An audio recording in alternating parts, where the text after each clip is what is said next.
Hello, I'm Corey Mendelsohn, president of NewIntelligence, and welcome to another episode of the B1X. The B1X, aka the Business One Exchange, your go-to exchange for bold ideas, proven strategies, and real-world insights from the SAP Business One ecosystem. Each episode brings together leaders who are shaping the future of SMBs through smarter tech, sharper analytics, and scalable cloud solutions. Today's format is going to be a roundtable with 3 vantage points. The hosts for today from NewIntelligence covering AI and analytics, we have myself, Corey Mendelsohn, president. From Cloud for Partners covering cloud enablement with Alyn Hughes, strategic alliance director. Today we have a special guest from MAP IT covering SAP Business One implementations with Anton Pisani, managing partner. First off, I'd like to welcome Anton by asking him to start off with a short introduction of his company and telling us a little bit about his background. Anton, over to you. Thanks, Corey, and thanks for having me over. I'm Anton. I'm come from MAP IT. We come from a very small island in the middle of the Mediterranean, which does business around Europe and the Middle East and North Africa. We mainly have, 3 main areas of business, I would say. We come from a background of custom development. So we do just custom development, doing anything from automating production lines to automating business processes. Then we've got the area of ERP implementations, where we do the SAP Business One world, where we have all the add-ons and anything that goes on with SAP Business One. And we also work on data migrations, data integrations, data projects that migrating data projects from one to another. That's mainly it, what we do. Awesome. And a little bit about a background about yourself. So I come mainly I started off with manufacturing, working in the manufacturing side. And since 2008, we've been, I've set up MAP IT with my colleague, Mark, and we've been growing since. So mainly doing SAP. I handle mostly the SAP implementations and the technology aspect from the company, and mostly in, let's say, pharmaceuticals, manufacturing, and insurance companies. Fantastic. Well, that's great. Thanks so much. Appreciate that backstory. So to get this roundtable started, together we unpack how SAP Business One users can accelerate performance from deployment to advanced analytics and cloud transformation.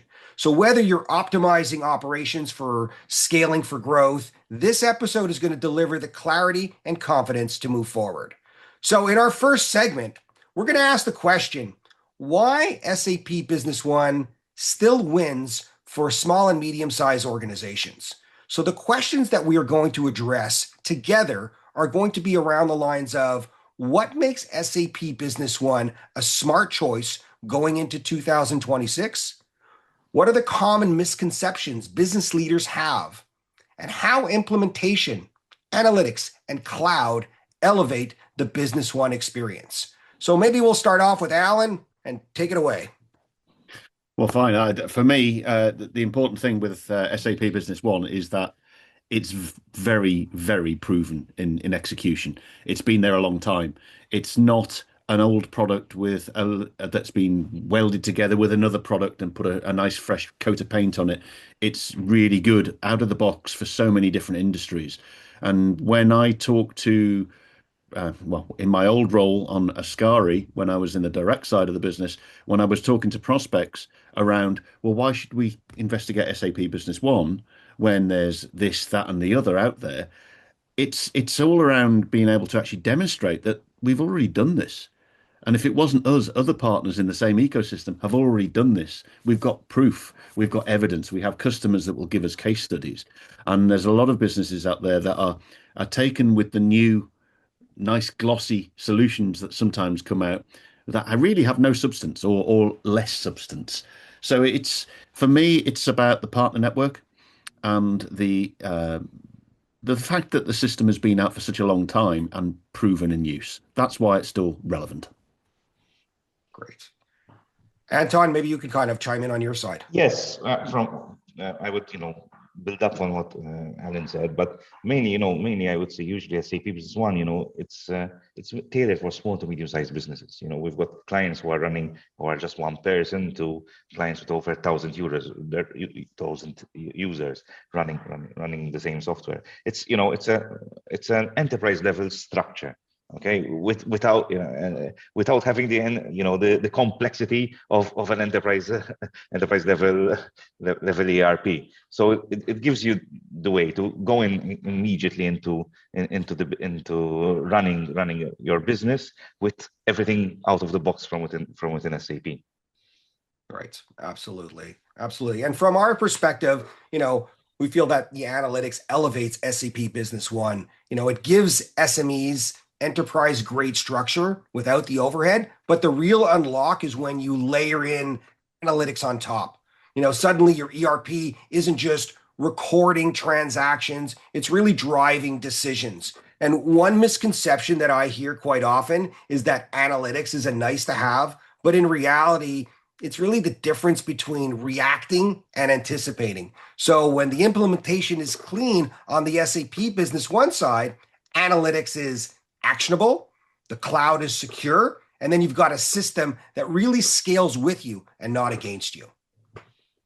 So. Yeah, completely agree with that, Corey. It's I've heard that phrase before as well, and that to me just means that they weren't given the right solution or that it wasn't implemented correctly. If we all do these things together in the right way, it makes such a business change to how an operation works, and they make decisions based on real data, as opposed to guessing or getting it wrong and then trying to fix it. Absolutely. we know. Correct. I would also, add this another misconception. Usually, the people come, the ERP, it's a too big project, or it's a very long project. I've implemented SAP Business One in 2 weeks with manufacturing at all. It all depends on the ability of the client understanding that there are going to be changes.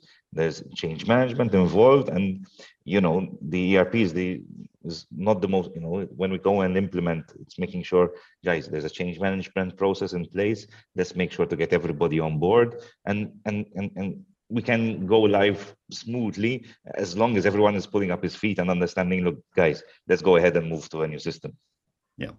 And for me, that's one of the strengths of the SAP network with the amount of partners that are available around the world. No matter where you are in the world, this solution will work for you. It's about you choosing the right partner. What is right as a partner for one person is not necessarily the same for another. So that's why SAP have got this partner network. But we've been doing it all a long time now. So we are very much a case of we've got a lot of experience of understanding of what works and where we've seen things work in a better way. So where you mentioned there, Anton, actually about change management, it is about education with clients. It's the same for me when I'm dealing with partners. It's about education on the cloud, but it's about us teaching and giving our knowledge and our experience as part of the implementation process. I think that's why SAP Business One is still relevant. It's not a naive young partner network. It's experienced with a lot of proof in what they've done. Also to add to that, and with the large partner network that there is, if for some reason you fall out with the partner, changing partners quite easy as well. So if you've done an investment with other ERPs, usually you're stuck with the partner, and changing the partner means you either changing the whole ERP or doing a whole re-implementation.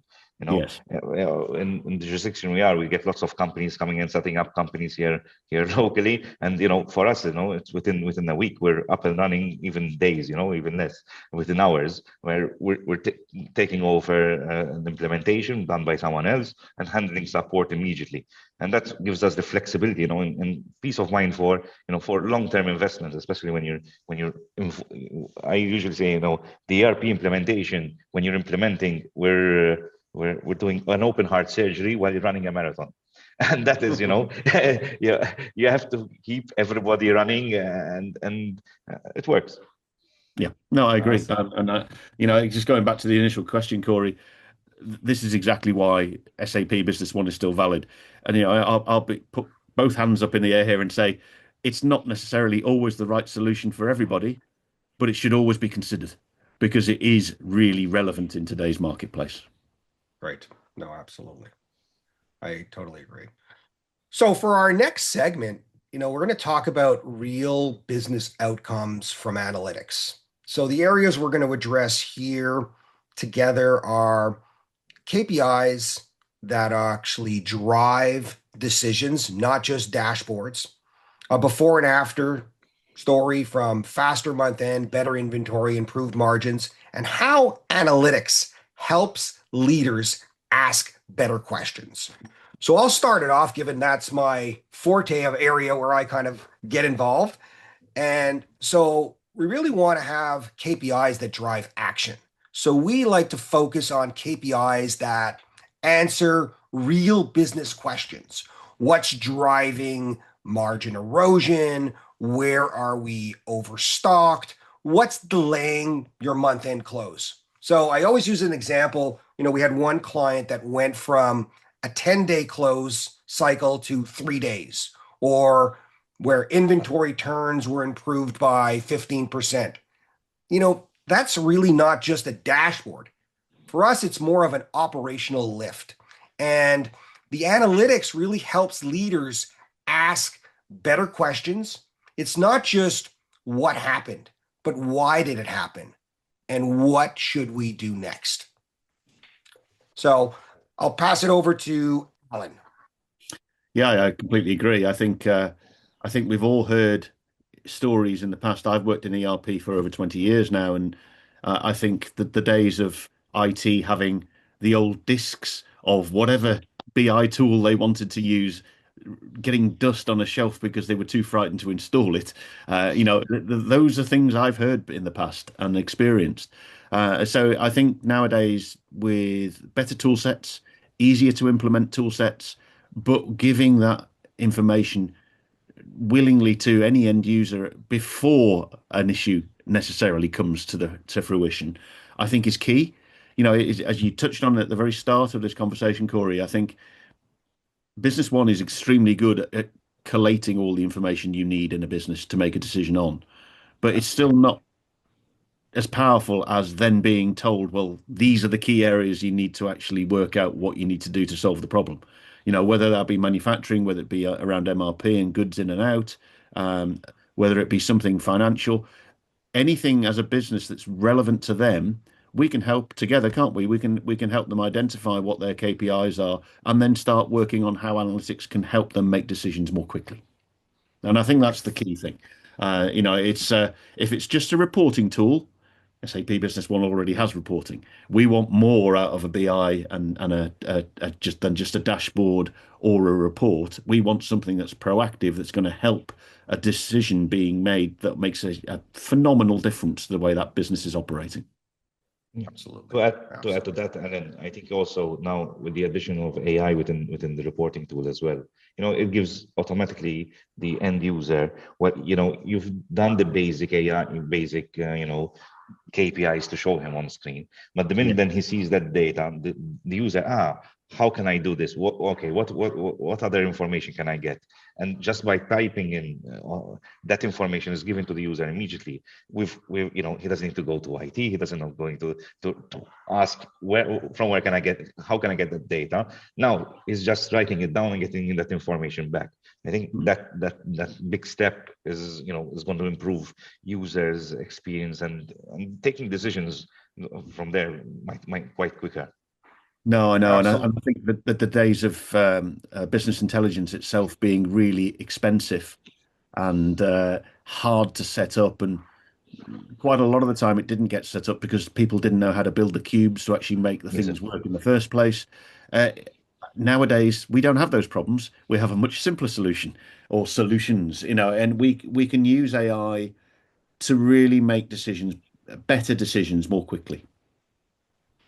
Agreed. See, this is your area of expertise, Corey. You're very quiet. We're doing all the talking. Yeah, it's all good. It's all good. I love hearing, the perspectives of, from, how other people see, the analytics. And, I've been living and breathing this for the last 30 years. So for me, it's kind of something that is near and dear to my heart. And, the number of stories and why I still love getting involved and getting my my hands dirty in regards to, or rolling up my sleeves with respect to working with customers, is really seeing the impact that it has on organizations, and really seeing the value that it ends up bringing to customers, and the epiphany that it ends up creating for them once they get these type of tools in front of them, and the acknowledgement that we get from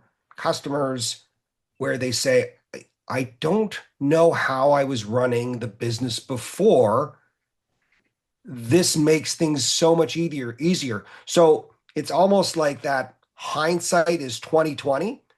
And that's the reaction. And that's what really, compels me to keep wanting to work with customers, understanding the different businesses that they're working in, and really trying to take some of the learned experiences that we've done with other SAP Business One customers that are having similar challenges, and how we can take that and adapt that to perhaps a different industry, but just a different spin on it. So for me, it's kind of been very, it's very eye-opening, and it's cathartic for me to be able to live through the recognition that these customers are taking on, and the journey that they're taking on, because really it is a journey that we're taking customers on. We try to, and I always say, we want to take customers on a crawl, walk, run approach. There's so much that's out there. And as Anton was mentioning about the AI evolution that's going on right now, it's opening up a different world in terms of how people can do things in a much quicker fashion, and basically not eliminate other people's jobs, but really making it easier for them to make those decisions. So No, I agree. And I think from an SAP Business One universe, people don't need to be afraid. And we've got to remember, a lot of people that move to SAP Business One sometimes are taking on ERP for the very first time. They've never had an ERP solution before. They've always had very disparate systems, even as basic as Excel, for a lot of business process. The very fact is that there are solutions like yours, Corey, that make it simple, isn't going to cost them the arm and the leg that it used to cost from a BI world perspective, but allow them to make better decisions more proactively, will save them a lot of money and a lot of hassle and a lot of stress. So I know we, Cloud for Partners and Ascari, and I'm sure Anton does with Map IT, will talk about your solution as a great way forward to being a better business for the customers. That's the message to get across today: is do not be afraid of this. Have a look, see if it will make a difference to how you perform. And in all honesty, if they've got a problem, it's going to help. It's going to highlight it. It's going to show the pimple. It's going to show it even if it's hidden. Absolutely. 100%. 100%. So shifting gears a little bit for our next segment, we're going to go now onto the cloud, and topic being cloud confidence for business leaders. So what we're going to focus on here is really the areas that we're going to address really are what cloud means for cost, agility, and peace of mind, business-friendly ways to talk about data residency and compliance, and how Map IT and Cloud for Partners make this cloud transition smooth. So I'm going to let Anton start off this segment. Okay. Thanks. So I would say, usually, cloud for me is having zero headaches. Okay. When you have an infrastructure where nowadays most of our companies that we deal with are trying to be as lean as possible, and having people specialize, or getting third parties to specialize in that area, having a server sitting somewhere under the stairs or in the basement where nobody's looking into it, and you go in the room and you hear cockroaches running around or spiders running around, and like nobody's looking in it, and then the whole system is down. But it gives you a peace of mind, because there's backups being done. Also, where before where you have an implementation going through, or you need to do an upgrade, and you need to have enough space to do testing. This is an additional hardware where you need it just for a time period. Where if you go into cloud, we can have a test environment ready for you, and you can start working on it to test the whole process. if you're happy, then we know how long it's going to take to do the upgrade. We're not running it on, not the latest hardware because that is being used because we bought it for the implementation, and we use the old hardware just for testing. So therefore, you can't compare how long this migration is going to take. But it's you have exactly the same hardware. You can time it, you can plan it, and therefore, less headaches, and everybody knows what's happening. Yeah, totally agree. It's I think that's one of the main uses of cloud is its scalability. And people have a choice. They can either go for a sort of private data center where the racks of servers where they get sold a space there to put their data on. Personally, at Clover Partners, we chose the other way. We went for AWS, world-leading hyperscaler, simply because of the flexibility, the scalability, and as Anton said, we can just ramp something up really quickly on demand and then switch it off again when it's not needed. These are the sort of things that we have in our kit bag. And that's to me is why cloud is much more relevant today in the marketplace, and why a lot of ERP systems out there only offer it on cloud. I know from our perspective as a SCARI in the UK, we don't sell SAP Business One on-premise ever. It's always on our AWS cloud. And it's just that it was purpose built for that platform. So we got a relationship with Anton and with other partners around the world to actually bring AWS expertise to them without them having to learn it. So we simplify that process. And by working together, ultimately the end customer gets something that's actually really accessible, really flexible. Doesn't matter where they work, they can log into the system and then go from there. It's our uptime with AWS is 99.995%. If you really look at on-premise servers, if you've got 80 to 85% uptime, you've done very well. It's black and white. It's really different. So from a business leader's perspective, why would you want to employ a lot of people to maintain a lot of servers in probably a very expensive air-conditioned room if they do it properly? Or, as Anton mentioned, a lot of small hook it under the stairs in a cupboard and wonder why it's not working very well when it's covered in 3 inches of dust.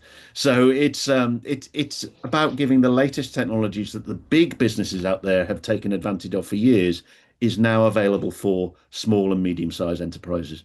And that's the huge difference. AWS is for everybody. It touches everybody's lives, whether we think about it or not. If you're dealing with Netflix, if you're watching Stranger Things on Netflix, you're using AWS. These are the sort of things that people don't think of, but we take this consumption model for granted. It's part of our everyday lives, and there's no reason why it shouldn't be exactly the same when it comes to running our businesses. Yeah, no, I totally agree. And, when I look at the cloud side of things, I look at it obviously from a perspective of analytics in the cloud. And from our side, cloud really means for us is really faster deployment. It's easier to do updates. You get the secure access to insights anywhere you want to be in the world. It's really peace of mind with performance. We often, help clients navigate from a data residency perspective. They have those concerns. And for me, the key is always transparency, where the data lives, who can access it, and how it's kind of protected. But, I feel that when you have an organization like MAP IT and Cloud for Partners that kind of handle that aspect of the infrastructure, we are able to focus on delivering analytics that, in essence, actually moves the needle. So that's really where we're coming from, and, looking at, the AWS side of things on how robust and how strong it is as an infrastructure platform. To me, it's top notch when we combine it with, the IBM technology that we work with and the expertise of an organization like MAP IT from an implementation perspective on the SAP side. It ends up bringing everything all together. It does, and I think data sovereignty is going to be the big buzz phrase within the SAP Business One world, if not every ERP world next year. It's already a big phrase, but it's going to get more important. At the end of this year, AWS are opening up a brand new EU data sovereign data center in Brandenburg in Germany, and they spent $6 billion on this. They're not doing it by small measures. They are really investing. I would anticipate that would happen and go into the Middle East as well. And then if it's working there and people buy into that model, which they will, because people will want to know the data is protected in the jurisdiction they're allowed to be in.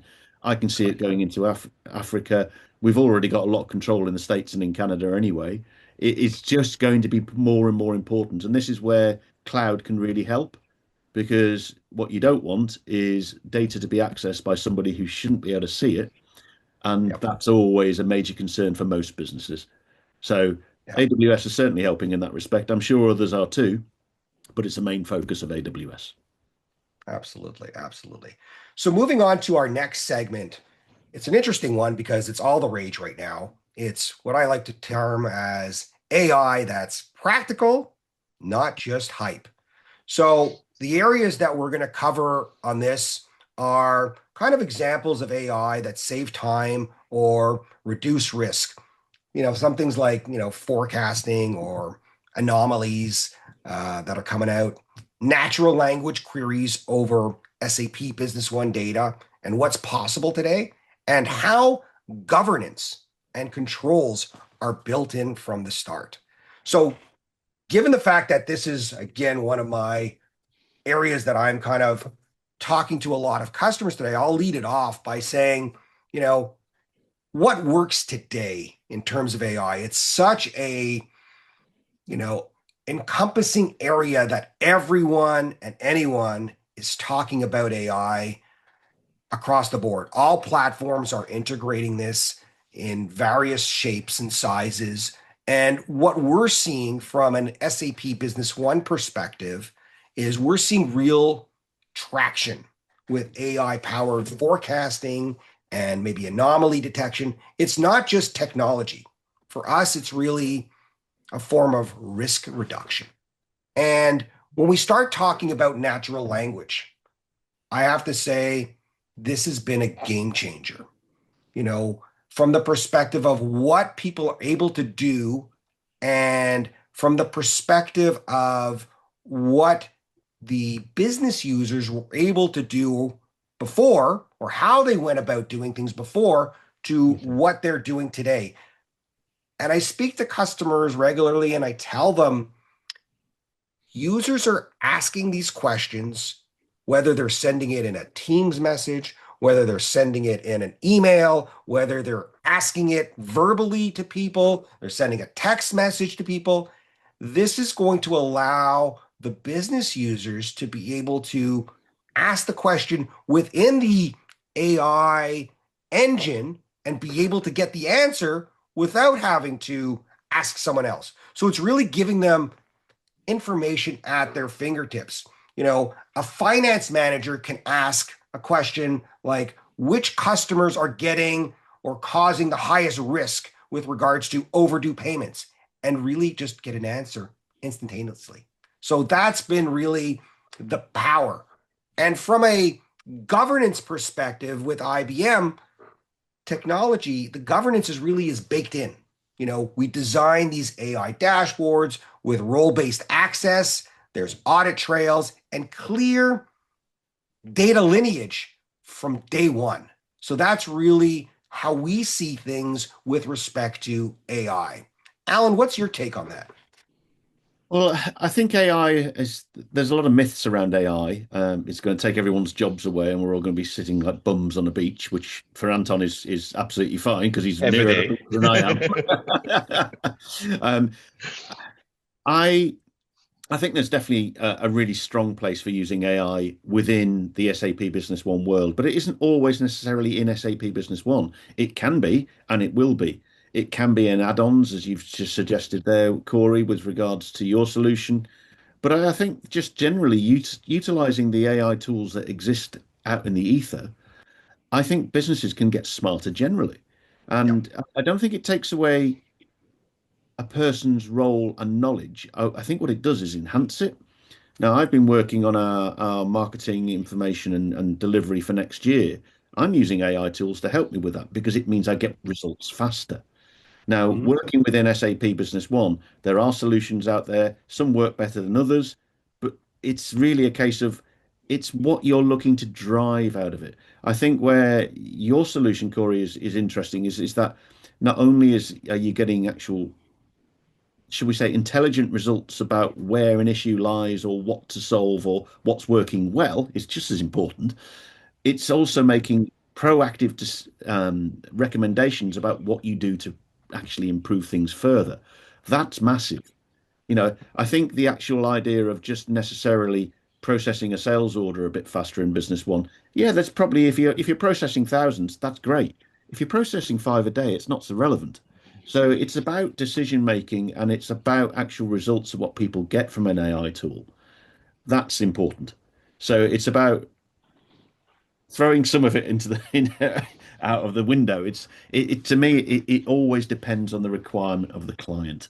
If they have a need for something to be improved from a speed perspective or a creative perspective of creation of documents or things that are going to help them as a business, it's brilliant. If it's just for a minor win, that's where AI is sort of a bit pointless because there's always been quite a lot of automation in the SAP Business One world to do a lot of these mundane tasks more quickly anyway. So it's about using it cleverly. That to me is where AI is still, if you ask the average Joe in the street about AI, uh, they'll either start talking to you about Terminator or they won't know. So this is where we as partners talking to our clients and fellow partners, it's all about education. It's all about saying, well, have you considered this? Or would this be helpful? And it's as ever, it's like with every, I'm sure, Anton, you agree with me here, with every single SAP Business One project, if we don't understand what the client wants to start with, it's going to fail. So we need to be good at that discovery. We need to understand the requirements. And that's when we can then look, will AI help at this stage or not? Sometimes it's a future to have. But to me, AI, when used properly, is really proactive because it can speed up what you do every day. Yeah. Anton, what's your take on this? To add with Alyn, this usually AI is, there's lots of misconception out there. But to add to what Alyn is saying is, there's AI and automation. They're two different things, in my opinion. Automation will continue to happen and has been happening for the past X amount of years, when we will continue doing automation processes, which will make businesses faster and improve things. And that is automation. Okay. The AI part, I would say, is when you're dealing with lots of data which is staggered across systems, across Excel sheets, across, loads of documents, and using the natural language, queries that you can type in and going into that data to be able to get you the results that you want. That is the AI, which I would say, what is the buzzword why we're talking about AI. And that has made the big difference where before, to be able to, you've extracted the reports in Excel and, to be able to make them nicer for you to understand and be able to, and have, make mistakes in your Excel queries because you're fumbling about. But with AI, if I can have that data coming in from all the sources that I have, putting them together and ask, show me the top 10 customers which have declining margins in the last 6 months. Okay, I got the information, and then I can continue drilling down that information based on what AI is giving me there. Yeah, absolutely. And it's for us, I've always kept AI on the back burner in regards to conversations with customers, because for me, it's always been something that was forward thinking, where customers didn't have the proper infrastructure.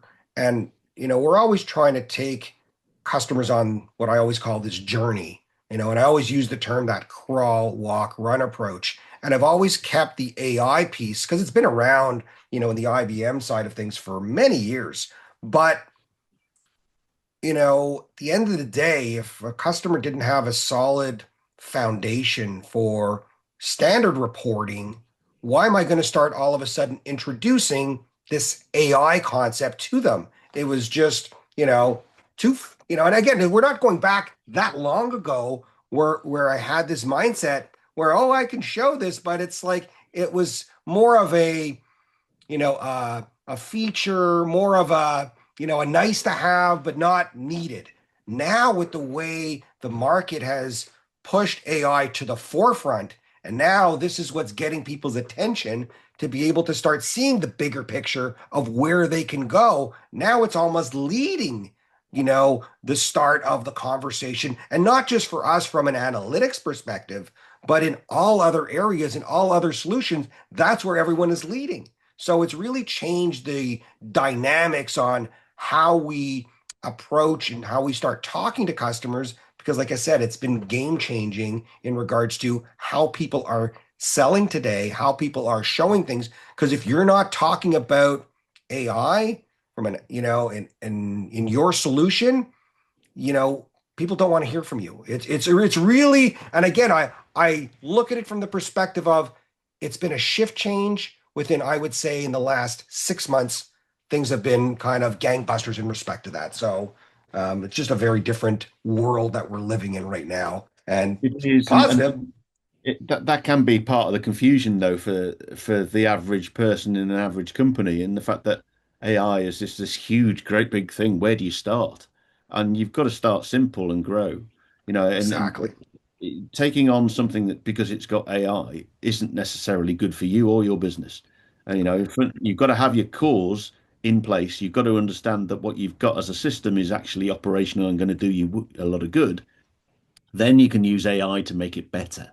And that to me is where AI can get really, really powerful, but isn't always the be all and end all. Yeah, As, absolutely.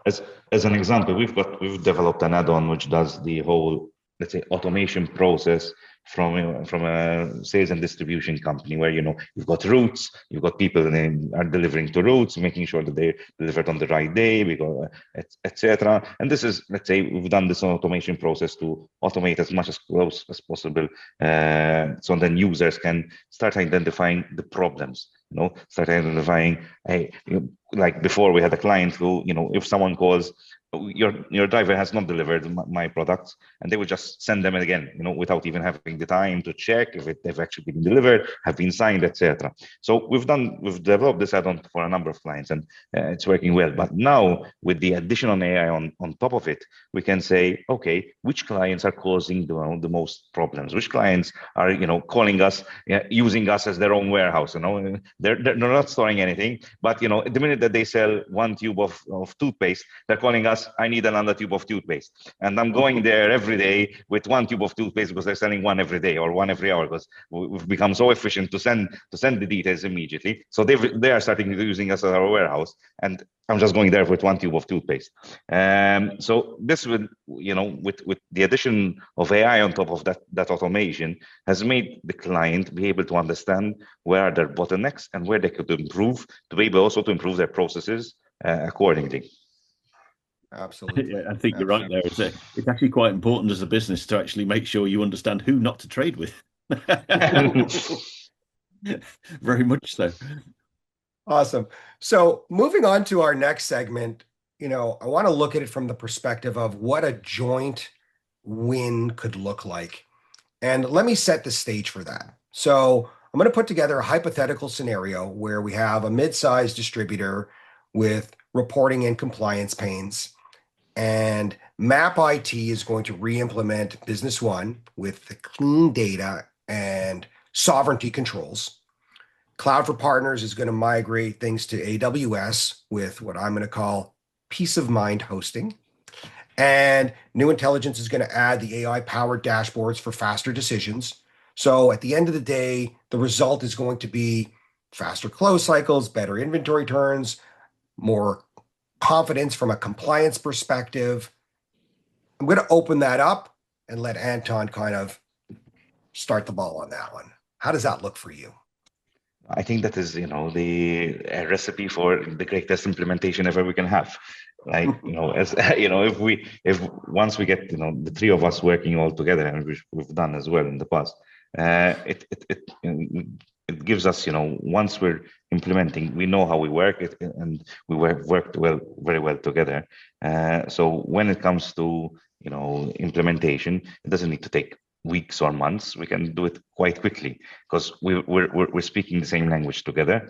And there are going to be issues or whatever. The client asks for something extraordinary which we haven't thought about it. But putting our heads all together, we can maybe get the solution quicker, because on our own we'll not be able to solve it. But if a client comes up and says, I've got a factory in the end which I need to send my printouts directly and the printer specifically in that particular warehouse, so we need to get Alyn on board and understanding, okay, we need to see how to get that printer set up with our cloud infrastructure. And like that, all of that's what we've done together. So helping that and getting out the most beneficial point from the client point of view. He's getting the best service that he can ever get. Absolutely. Alyn, how's your kind of take on that from a scenario perspective? Well, absolutely. Working together is key. But, I know full well that when we work with Anton at MAP, it's, as people need a system to be built, we'll do that for them. They don't need to worry about that. So this is where partnerships working together for the benefit of the end customer is key. And it really does speed up the process, as Anton suggested. So, we're an SAP Business One partner ourselves, so we understand and definitely talk the same language. And, when Anton or I talk to each other and there's a problem or an issue, we know what's going on. We've seen these things before. We find the solution more quickly. It's moving it to cloud on AWS is absolutely easy. As I said before, you can ramp something up really quickly. You can build it. You can get it into testing pretty instantaneously. It's unless we're really busy with builds, we typically can do a full dedicated environment ready to go for SAP Business One and all of the additional solutions in a week or less. So it's only down to how busy we are at that particular time, but that's hugely different to, right, okay, we want to do this properly. We want to do this in HANA. So we don't know HANA, so we're relying on an IT company that knows HANA to do it properly.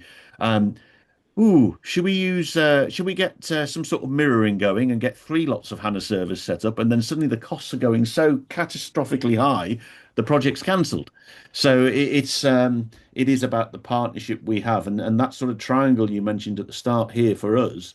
If that client existed and they wanted to actually make a huge difference to their world, the cloud bit would just appear. They wouldn't know that. It would just be how it's delivered. The actual project of delivering Business One and the BI tool would be more tailored to their needs, but it just appears in the cloud and it works. That's the thing. But the thing is that for us, whilst it sounds simple, so many partners, and this is why we exist, so many partners don't know how to do it properly, or they don't want to spend their time learning and getting as expert as we have done over the years since we've been doing this since 2012. In 2013, we sold SAP Business One in the cloud, and that was many years ahead of many others. So it's about bringing that knowledge to support Anton as a main partner of the customer, and likewise working with you, Corey. I know we've been working hard behind the scenes, and we've now got your solution working well on HANA as well as SQL. Yes. So these are the sort of things we can now do. And from an end customer perspective, they don't need to know all that. They just want to say, right, yes, we'll sign here. Here's some money, go. And they want a solution to be delivered. And that's what we can do together. Absolutely. Absolutely. And for me in this distributor scenario, I feel that, once MAP IT cleans the data and cloud for partners, secures the cloud, we step in with these AI dashboards that surface really what matters, whether it's things like compliance gaps, margin trends, or even inventory risks. That's really what we kind of bring to the table. And the result that comes about it is faster close cycles, better inventory turns, and a confidence with compliance. And that's the kind of win that I feel gets board level attention across the board. Yeah. So that's really where it kind of goes. Okay. So that's great. So moving on to our next segment, which is another interesting one. It's a new kind of concept I'm going to throw out. It's really what I'm going to call myth busting. So what I'm going to do here is I'm going to give each of you 30 seconds per myth, and we'll take turns kind of going around on each of these ones. And I have a few that I want to kind of throw out there, and let's see how it kind of goes. So the first one that's going to come up for topic is going to be cloud is more expensive. Now, I'm going to chime in on this one. And, because from an experience perspective in regards to conversations that I've had with clients, when you factor in hardware, maintenance, and downtime, the cloud now is going to shift its spend from reactive to something that's more strategic. So that's the kind of mindset, that I'm kind of going at it. Anton, how do you see that from your perspective? To add to what you've said, so not to repeat, I would also say, once you also add the fact that you can have a test environment when you want, that you're also getting the latest technology every time the new technology is up and running, you're getting automatically refreshed the hardware in place, then it's a no-brainer. And because all these factors that you've said, Corey, and that I've added to, those are additional costs which you'll see them throughout the years. When you add them all together, it will be far more expensive than doing them. Agreed. Alyn, I think you have a little bit to add here on the cloud side. 30 seconds. We say 30 seconds or 30 minutes. No, it's quite simple. When you're talking cloud, I can be really assumptive about this because I know if you start comparing apples with apples, cloud is not more expensive. It ends up being considerably more cost effective than going on-prem, especially if you do on-prem properly. If you do it on the cheap, you're risking your business anyway. If you're going to buy a grey server on the grey marketplace and not do things properly as they're recommended by suppliers like SAP, well, you're putting your business at risk anyway because you won't get any help if something goes wrong. But that what Anton mentioned around refreshing is key. AWS do a technical refresh every year, and every client on AWS gets that for free. They don't pay for it; they're getting the latest technology all the time. Yeah. Also, Alyn, I think that is the disaster recovery. We've had clients who are running on-prem, no problem, you can run on-prem. But then when there's an issue, because servers go down, these things happen. Even if usually they happen when you're the most busiest, and when it's Christmas time, and you've got everybody on board, and the server has gone down for whatever odd reason, short circuit, struck by lightning, flooding, whatever. To be able to get up the business up and running quickly with an on-prem solution might take hours or days, which means you're losing business. Well, in the cloud, if there's a disaster recovery is a very short time period, a shorter time period, which will not, which at the end of the day is going to make a difference in your bottom line. When obviously people say, well, I'm never going to have a disaster, but you might be lucky, but we've seen disasters happen, and that is when then people are calling you at midnight or 2:00. What are we can't do anything. We've got to wait until you get your servers up and running. No, absolutely. It's to me, if it was my money and my business, I would only go cloud. Now, it's very easy for me to say that, but having experienced both, and I've sold plenty of on-premise solutions in the ERP world over many years, I know full well the real strength and robustness is putting it in the cloud. Because if that cloud goes down for any particular reason, especially with AWS, you can spin it up in another data center within minutes. There are options. We do DR as a service for our partners, which is even enhanced over and above what we standardly provide as DR. And on HANA, because it technically can actually capture every 15 minutes the data, we could actually get basically get the customer up and running within 15 minutes, which is unbelievable. If something goes catastrophic with a normal cloud solution on a private data center or on premise especially, well, one question I've got for them straight away is, how often do you test your data backups? Do they install? Are you backing anything up? Because how many times we heard of all those years ago tape drives and things all working and religiously taking a tape out of the office every evening, and it's not saving anything. These things happen. No, for sure. So moving over to the next one, the next myth. AI is only for big companies. Now, for me, I kind of look at that and say, well, we've deployed AI for companies with under 50 employees. And from my perspective, it's about the use case, not about the size of the organization. Totally. Anton, what's your take on that? I would say SMEs would get the biggest efficiency gains because with the AI, with is automating tasks, especially in small teams. I think the efficiency gain within a small team is going to be seen quite big when you've got large teams. The efficiency gain, you might not see it as so quickly, but within a small team, that efficiency gain is there. So bringing AI on board on top of all the other infrastructure that you have, this will give you the advantage over the rest of your competition in the end of the day. Absolutely. Alyn? Oh, well, absolutely. It's got nothing to do with the size of the business. You could be a two-person business, and if AI helps you make better decisions more quickly and in time to reduce costs and increase customer satisfaction, what difference does it make what size of business you are? It's all about the requirement. And it's, as I say, the AI tool sets out there, it's not just the ones that we can use within a B1 solution. It's about utilizing the likes of ChatGPT and things in that way, in a way that actually makes a difference to how productive you are as an individual. And I've always thought of myself as a mini company within the company. And if I don't utilize my time properly, the company suffers. So I've got to make sure I use my time efficiently. Yeah, no, listen, from, using things like whether it's ChatGPT, Copilot, using all these different AI tools that are out there, it really does make us more productive and being able to do more with less at the end of the day. And people inside of organizations are so tasked with so many things and wear so many different hats, especially as Anton mentioned, in these smaller organizations, that there are people wearing many different hats and doing many different jobs.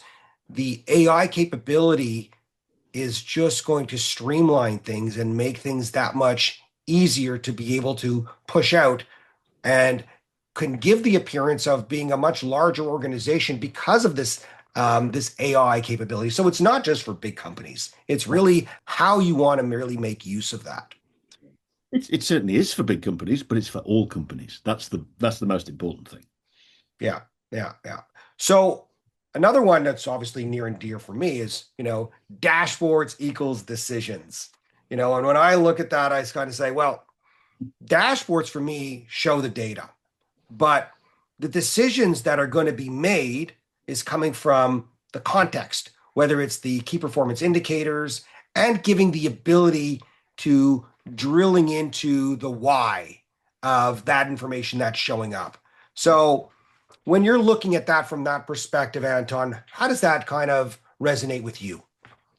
I would add, that it's important that dashboards are meaningful. Okay, we've seen dashboards being done in a number of companies, which are, vanity. They're there. The managing director said he wants them in the beginning of the year. This is what he wants, but nobody's actually seeing them. So to be able to have decisions, we need to make sure that first the dashboards are not, any vanity. Oh, look, I have, and for me to go to how do you say, when I'm with my colleagues, I've got a new system and these are my dashboards to show them off. Yeah, but you're not showing off anything. You need to make sure that they're meaningful.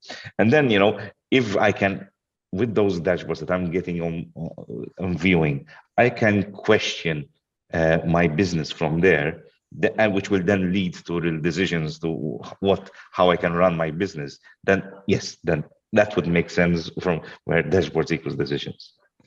Absolutely. And Alyn, how's that good for you?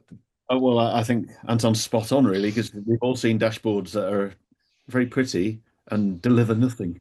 I've seen dashboards that say, oh, look at this. I can see every customer we've ever sold to in the whole of this geographical area. And they're going, and what do you do with it? Oh, nothing. Well, what's the point? So it's got to be meaningful. When you do get meaningful dashboards and then couple it with AI so you can start asking questions about the meaningful dashboards, that's when your power comes in. And, that's why having quality data in your core systems is really important. and making sure that you're not just putting a lot of nonsense in there. Because if you're going to base decisions on what AI is telling you on bad data, that's not a good place to be. Absolutely. So one of the things that we touched on earlier, and I'll bring it up again here, is data sovereignty won't affect me.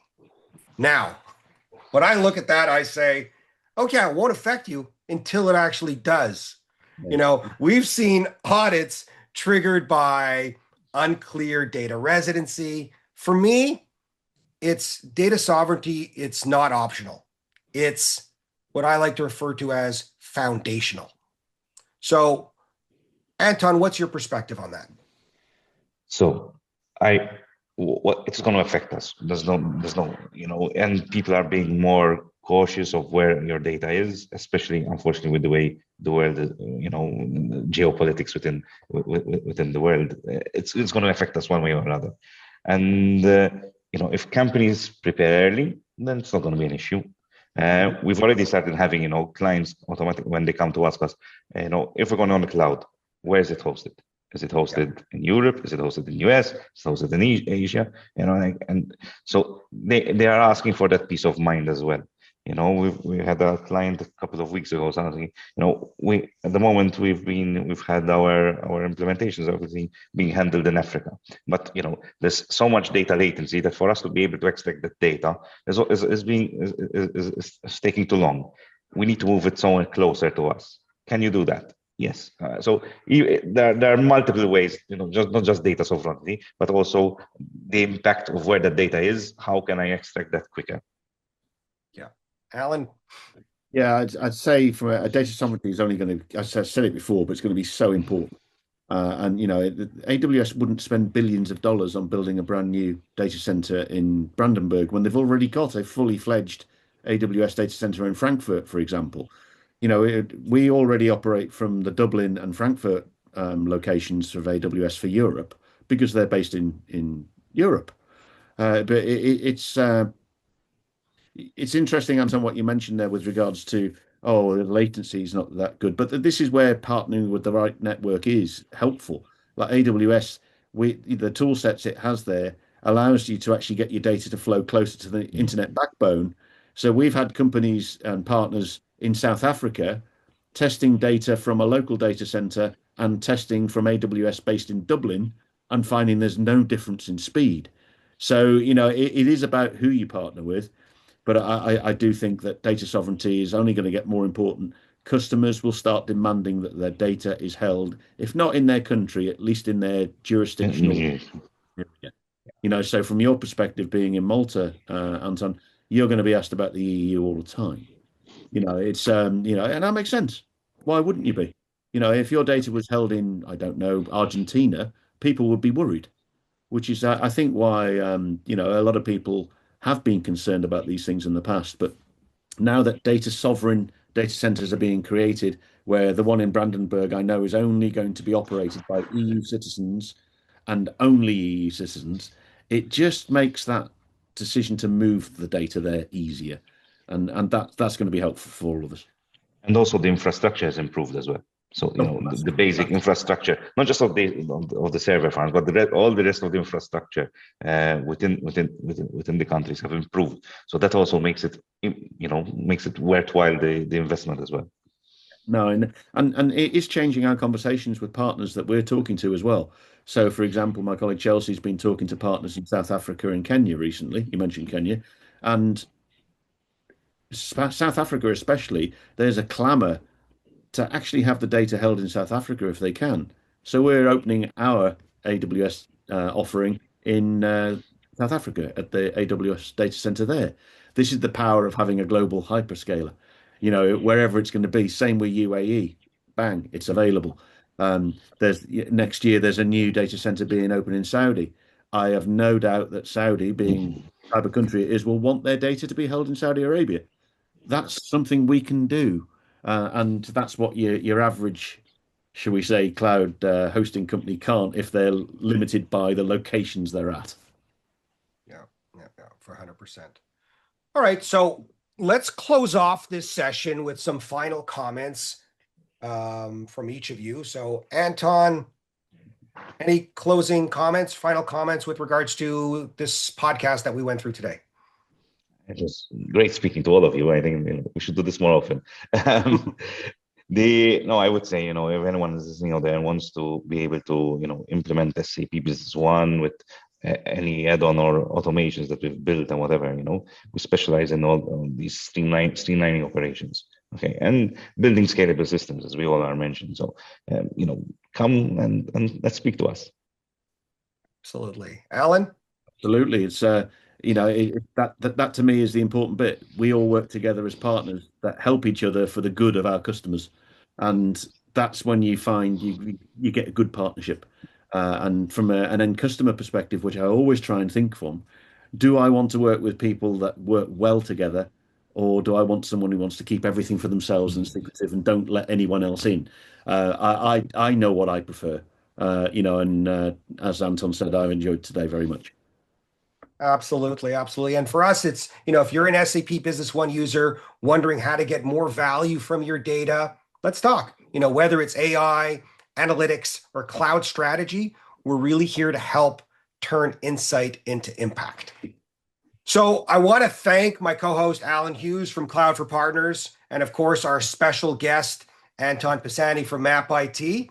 Until next time, this has been another episode of the B1X. Thanks, everyone. Cheers. Cheers. Bye.